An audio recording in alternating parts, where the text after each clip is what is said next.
Darfur. We have not seen China support any single resolution of the Security Council on Sudan, on Darfur, I should emphasize, that imposes pressure through sanctions, strong language, things like that.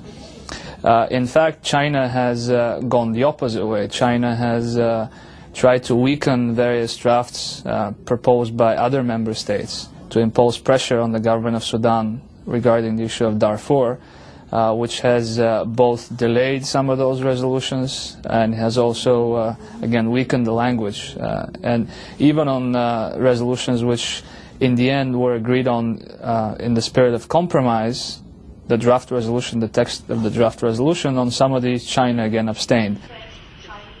If an original draft resolution says, for example, we should impose an arms embargo on the country of Sudan, China would say, well, that's perhaps inadvisable, perhaps we should talk about an arms embargo on Darfur only, because the rest of Sudan is separate from the Darfur conflict. In the end, we have gotten only an arms embargo on Darfur, which is, frankly speaking, it is a nonsensical approach, given that Darfur is part of Sudanese territory, and you allow, so the Security Council has allowed arms trade with the rest of Sudan, except that many of these arms and other material, they get spilled over into Darfur, and there's really no way to prevent that.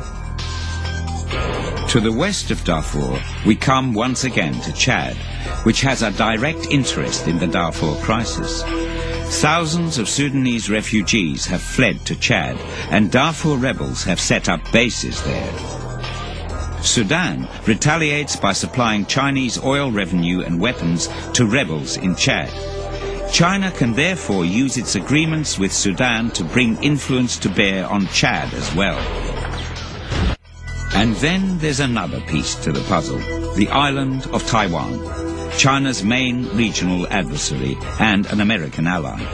Until 2005, Chad was one of the few African nations to recognize Taiwan. But faced with a growing Chinese-backed insurgency, Chad was forced to break off diplomatic relations with Taiwan and re-recognize Beijing. Chad gained some respite from its rebels, and Beijing signed new oil contracts. A win-win situation. La place que occupe la République populaire de Chine de plus en plus dans le monde, sur le plan économique, sur le plan politique, sur le plan stratégique, la place qu'occupe la Chine au Conseil de sécurité.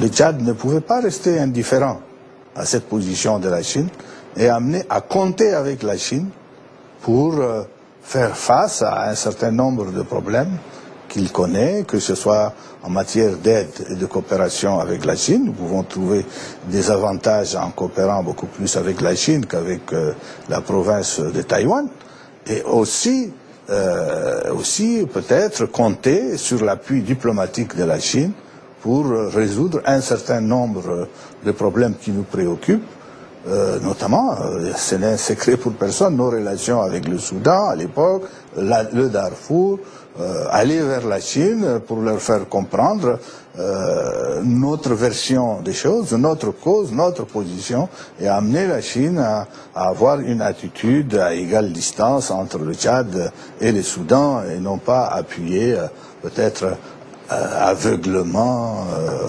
le régime de Khartoum. But Taiwan is more than a diplomatic bargaining chip. Because of its location, the island is also strategically important.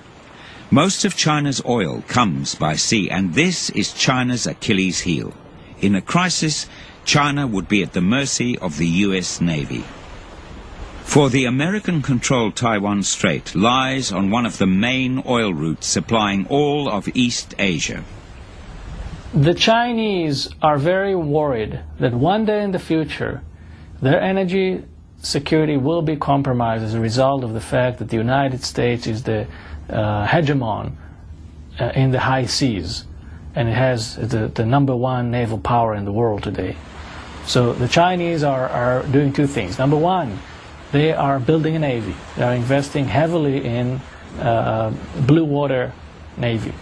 Number two, they are building enough capacity, pipeline capacity, to pipe oil on the ground, bringing it from Kazakhstan, from Russia, from Burma and other places, to make sure that they cannot be strangled, they cannot be blocked if there is some sort of a situation over Taiwan or over any other issue in the future.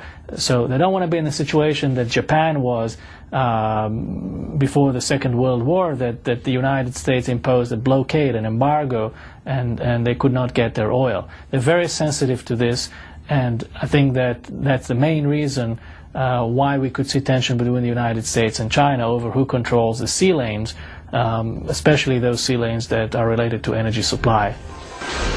In this new battle for oil, the United States has one main focus: security of supply. With the Middle East in turmoil and dwindling reserves, the US too is having to seek new sources of oil. Confrontation with China seems inevitable. Robert McFarlane served as National Security Advisor under President Reagan and has worked in energy development. Yes, I think the world is facing a very intense competition that could get out of hand. China, in becoming reliant on those countries for oil, will probably have less concern about their behavior on important issues: nuclear proliferation, support for terrorism, or indifference to the human rights of their own people. And so it is true that China's growth thus far in capturing oil resources has not always been terribly responsible. There's no wish for China to become involved in a war over energy resources. It's a waste of their money and of uncertain outcome to get into an armed competition for energy with anyone, including Japan and the United States.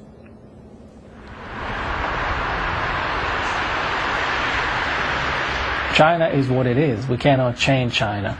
We have to live with China. We need to work with